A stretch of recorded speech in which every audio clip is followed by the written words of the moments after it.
tout le monde se les arrachait dans la cour de récré, ça donnait lieu à des concours, on les mettait par terre. Le but du jeu était de paf. Regardez, j'ai même le petit porte-clés, un dérivé j'imagine. Pogman, quel nom tout pourri.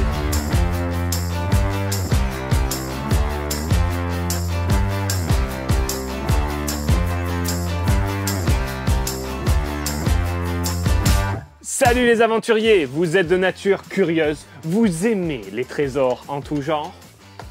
Vous êtes au bon endroit. Allez, pour commencer, petite question. Est-ce que vous vous souvenez des différents jeux qu'il y avait lors des cours de récré? Il y avait bien sûr l'indémodable jeu de billes, la marelle, il y avait aussi cache-cache, trap-trap, et un jeu aussi avec un élastique. C'était surtout les filles qui jouaient à ça, et moi je ne pipais rien à ce jeu où il fallait faire des figures. Enfin bon bref, peut-être vous m'expliquerez ça dans les commentaires parce que moi j'ai jamais rien compris. Là n'est pas le sujet de cette vidéo, moi je vais vous parler d'un jeu qui a fait fureur à la fin des années 90, je parle bien sûr des POG. Tout le monde se les arrachait dans la cour de récré, ça donnait lieu à des concours. Je vais vous expliquer comment on y jouait, mais avant toute chose, un peu d'histoire. Un POG ou flippo est une petite rondelle de carton illustré qui peut être collectionnée ou utilisée pour jouer. Ce jeu a connu un grand succès dans les cours de récré fin années 90 et est très vite devenu populaire dans de nombreux pays occidentaux. La World POG Federation,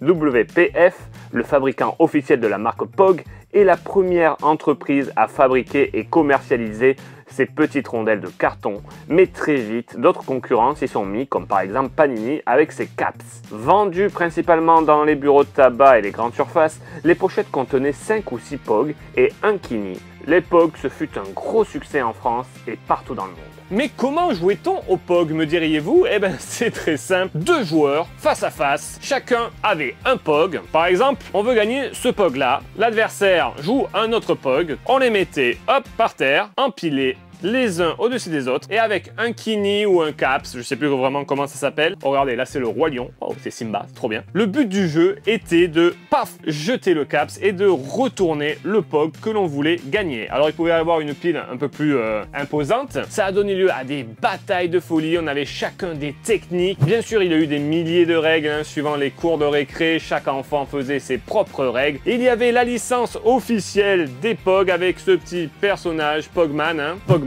quel nom tout pourri. Ça a fait tellement fureur les POG qu'il y en a eu partout. Donc ça a commencé avec donc Pogman, mais après on a eu droit à d'autres licences. Là j'ai les Power Rangers. Go go go Power Ranger, tu lulu. Là j'ai trouvé Toy Story, c'était disponible dans les Happy Meal. On voit que c'était fin années 90 parce que là on a un Caps de Pocahontas. Caps, c'était Panini qui avait donné ce nom là parce qu'ils n'avaient pas le droit de donner les POG, hein. Donc là ils avaient fait bien sûr le foot avec Sonny Anderson de Monaco. Il y avait aussi des dessins animés, alors ça c'est les Taps avec Lucky Luke, les licences BD, il y a eu Dragon Ball Z, on a eu droit aussi à Sonic. Regardez, j'ai même le petit porte-clés où on pouvait mettre hop son Kini et ça on se le mettait à la ceinture pour jamais le perdre. Ça c'est le Kini porte-bonheur. J'ai gagné plein de POG avec ça. Regardez, j'ai trouvé un autre truc, alors je sais pas, alors vous me direz d'où ça vient ça. Un dérivé j'imagine pour retourner les POG. Alors il y a écrit Magic Box. Les Magic Box c'était Happy Meal ou c'était...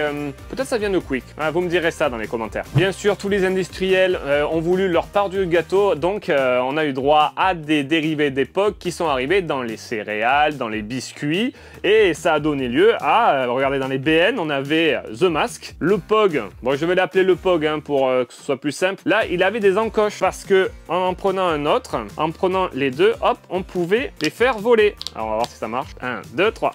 Oh! Bon, voilà, on pouvait les faire voler. Donc il y avait la série The Mask qui est tirée du dessin animé et non du film. On a eu droit aussi, regardez, dans les BN, encore Sonic. Il y avait aussi Batman, hein, le dessin animé, bien sûr. Oh, Indiana Jones.